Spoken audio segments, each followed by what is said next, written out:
Pelantun lagu, Lagi Cantik, Siti Badriah mengumumkan kabar bahagia melalui postingan di akun Instagramnya @sitibadriah.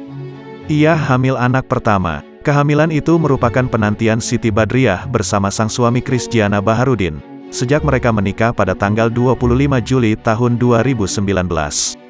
Ia menyebut telah 2 tahun menanti dan akhirnya berhasil mendapat hadiah besar dari Tuhan. Alhamdulillah, tahun ini mendapatkan hadiah besar yang tidak ternilai harganya dari Allah SWT, tulis Sibat. 2 tahun kita menanti saat-saat ini, masih ngerasa gak percaya sampai saat ini bahwa Allah menitipkan janin di dalam rahimku, sambungnya.